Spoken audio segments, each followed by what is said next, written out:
contact and fade away. I never feel so little ever. No, nobody but me, but me, sad. I know my way on the blonde blonde and on the rise, the fire burning in my eyes. No, nobody but me, but me, sad. Oke, semuanya. Baik, kali ini saya akan memperkenalkan media transmisi atau perangkat-perangkat yang digunakan di dalam jaringan. Nah, ini perangkat-perangkat ini standarnya biasa saya gunakan untuk masang di topologi RT RW-net ataupun LAN ataupun area yang masih batasnya sekitar 100, 200, 300 sampai 500 meteran. Oke, yang pertama saya mau menjelaskan, nah yang ini namanya hub. Hub ini ada 8 port, artinya di dalam lubang Ethernet, fast Ethernet atau LAN itu ada 8 jumlahnya. Nah ini gitu. Fungsinya ini adalah untuk membagi jaringan LAN. Jadi nanti misalnya mau dihubungkan ke dalam subnet yang sama, jadi misalnya ada 8 komputer dihubungkan dalam satu jaringan, nah menggunakan ini jadi semua subnet atau perangkat jaringan yang terhubung di dalam satu hub ini bisa terkoneksi dengan alat ini ya. Ini atau apa namanya, produknya dari HP ya tuh. Ini bagus nih. Nah yang selanjutnya, kalau ini namanya router. Nah ini yang saya bilang mereknya Mikrotik ya, Mikrotik. Ini ada dua model, yang ini RB75GR yang agak mahal, yang ini yang di bawahnya. Nah, bedanya kalau yang RB yang 750GR3 itu ada 5 portnya. Port itu maksudnya ini lah, lubang untuk colokan LAN itu ada 5. Kalau yang ini 4. Nah, secara spesifik prosesornya lebih tinggi yang ini, yang RB ini timbang yang 4 ini. Harganya pun pasti mahal yang ini. Nah, fungsi ini adalah untuk membagi jaringan atau manajemen bandwidth. Jadi kayak kalian main di cafe ataupun di warnet itu yang bagi itu ini biasanya pakai router ini ya. Namanya Mikrotik. Yang produk Cisco saya belum punya, nggak saya pakai juga karena yang paling banyak di lapangan ini adalah ini. Itu. Ini harganya sejutaan. Kalau yang ini harganya 400-500-an. Nah, ini namanya router ya. Jadi nanti dari internet kan masuk sini nih, PoE masuk terus dibagi ke WiFi, terus nanti kalian kan ada biasanya login Mikrotik itu kan, masukin username, password. Nah itu ini yang membuat itu. Jadi nanti misalnya ada 100 orang yang main di warnet dengan bandwidth dari sumbernya misalnya cuma 100 Mbps, dia tidak nge-lag karena yang ngatur pembagian merata dari bandwidth itu ini alatnya. Jadi kalian tidak akan nge-lag, yang nge-game, yang buka YouTube itu tidak akan nge-lag kalau disetting menggunakan router ini. Jadi nanti ada konfigurasinya. Oke, setelah itu nanti kan keluar nih. Nah, yang keluar ke atas melancarkan ke WiFi itu pakai namanya ini nih. Karena saya pasang di atas, jadi nah modelnya seperti ini ya. Access point tuh, merek TP-Link saya pakai. Ini dari tadi, misalnya dari Mikrotik itu dari alat ini, ya kan? Dikeluarin ke sini, nah masuk ke sini. Nah, ini pancarkan WiFi. Jadi kayak kalian hotspot-an itulah. Nah, ini alatnya yang bagus nih. Bisa pancarkan WiFi sampai 150 meter. Mereknya TP-Link CP220 Paros. Ini bagus nih. Ini sudah saya pasang dan ini saya cuma lihatkan kotaknya aja nih. Nah, seperti ini modelnya tuh. Putih gitu. Ya. Selanjutnya, nah ini namanya tuh router. Ya, lihat ya. Tuh. Router yang lama sama, dia dari internet nih, belakang ini masuk internet, terus dia pancarkan ke antena WiFi. Jadi kayak membagi lagi dari internet terus dipancarkan menggunakan WiFi ataupun radiusnya pakai antena ini. Tapi ini kurang stabil karena ini versi jadul. Kecepatannya cuma sampai 150 Mbps.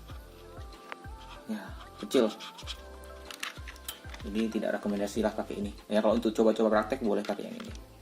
Oke, selanjutnya, nah ini yang bagus. Ini untuk sama fungsinya kayak tadi, cuman di sini bisa untuk modem. Jadi kayak USB modem itu colok sini, plug and play, masukin modem kalian di sini tuh. Langsung dia bisa bagi WiFi dari modem, jadi nggak perlu terlalu banyak setting. Yang ini versi terbaru, TP-Link TL MR3420, harganya 400 sampai 500-an. Nah, jadi setelah dari, nah ini bisa juga dari modem, kok sini dari modem ya, modem 4G kah 5G yang colokin yang biasa kalian beli dicolok ke laptop itu atau komputer. Nah bisa dicolokin di sini juga. Setelah itu dibagi menggunakan LAN bisa, jadi pakai LAN lagi, pakai access point lagi bisa, langsung dari sini pun bisa pakai antena ini, bawaannya dia bawaan dari TP-Link ini. Misalnya nggak ada pakai mode, pakai IndiHome ataupun pakai internet yang lain bisa nih, coloknya di belakang tuh. Cuman masih belum support fiber optik, jadi masih kabelnya kabelan tuh sini. Oke, apalagi, nah ini modem Orbit ya, kotaknya saya udah pakai soalnya. Modem ini sama fungsinya sebagai router juga, jadi ngambil dari internet dibagi lagi ke klien seperti itu, mirip dengan ini juga. Nah ini kalian pernah lihat kan punyanya IndiHome ZTE. Nah kalau ZTE ini, kalau ini harganya 700-an, tapi bagus, yang sering saya pakai sampai sekarang ini. Jadi ngambil sinyal GSM terus dibagi ke jaringan. Nah kalau ini yang kalian biasa pakai IndiHome ya. Nah ini IndiHome sudah support fiber optik tuh, colokan fiber optiknya di sini nih. Nah ini dia, sini ya, lebih stabil juga. Nah ini bisa juga pakai kabelannya juga, dicolok sini internetnya, misalnya dari modem ini masuk modem ini ya. Modem ini kan dapat internet nih, colok ke sini bagi ke wifi ini bisa. Nah ini router juga ya. Fungsinya sama sih, router. Jadi bisa bedakan ya, router ini ada manajemennya, kalau cuman hub ini tidak ada manajemennya, cuman colok plug and play seperti itu. Nah ini modem, ini hub, ini router. Jadi kalau hub cuma plug and play, tidak ada setting manajemennya. Kalau ini lengkap, ada setting, ada manajemen bandwidthnya, ada manajemen kliennya, jadi lengkap. Kalau misalnya dikatakan router seperti itu, banyak sekali model router ya. Nah ini kabel LAN. Nah, kalian lihat ini kabel yang biasa dengan kabel yang merek Belden. Kalau biasa itu kalian bisa lihat ya nih, tuh kabelnya tuh tipis, nggak tebal. Nah kalau merek Belden ini keras tebal. Nih, merek Belden ya.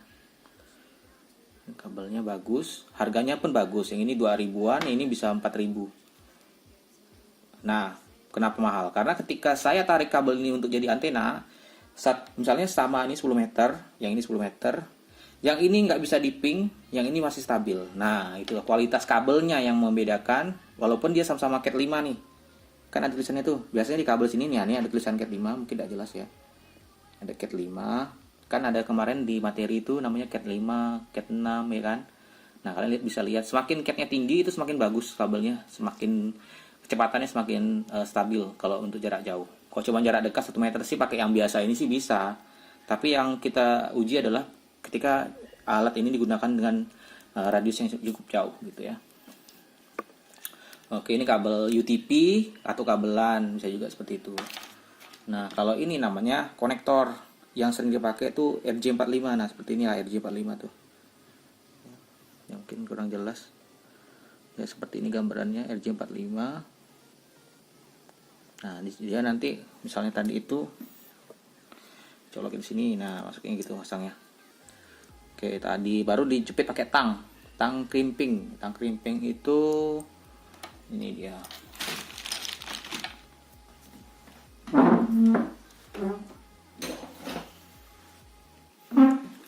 Nah ini dia ya, tang crimp. Jadi kayak tadi, begitu ini udah masuk ke sini, baru dikunci menggunakan ini jadinya. Nah seperti itu, tak, nah dikunci. Tapi harus bener ya settingnya. Nanti akan nanti tugas kalian juga ada membuat ini kok, kabel membuat konektor RJ45 ke kabel UTP seperti ini. Intinya membuat kabel LAN lah, nanti menghubungkan komputer satu dengan yang satunya. Saya rasa sih itu ya, yang standar yang saya gunakan di lapangan, nggak terlalu banyak. Nah ini kan tadi saya bilang hub, nah sini coloknya seperti itu ya. Ingat kalau hub itu tidak ada manajemennya, tidak ada settingan untuk bagi bandwidth, tidak ada settingan untuk bagi buat IP address. Tapi kalau router, nah ini router yang standar ya, dan ini router yang sudah ada OS-nya dan lebih spesifik. Nah orang yang pintar ini, saya rasa dia bakal dibutuhin nanti, karena yang bisa setting konfigurasi mikrotik sangat sedikit di sini ya, di Kalimantan Barat ini masih agak sedikit yang pintar setting ini. Kalau yang ini sih standar lah, ini kan tidak spesifik seperti settingan ini. Ini settingannya spesifik.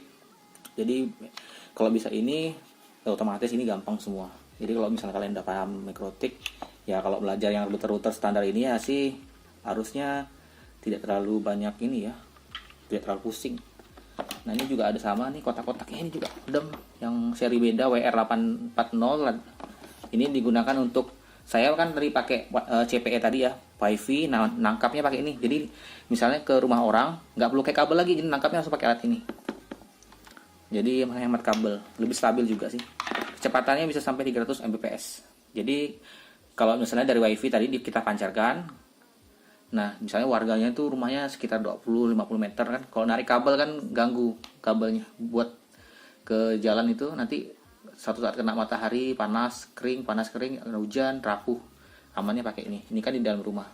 Nah rekomendasi saya ini seri WR840N. Ini harganya sekitar 400-an lah. 200 sampai 300. Murah, meriah, stabil, udah saya coba. Oke, saya rasa cukup untuk yang perkenalan perangkat jaringan ya. Nanti kalau kalian pengen tanya-tanya silakan hubungi saya. Oke, bye bye, terima kasih.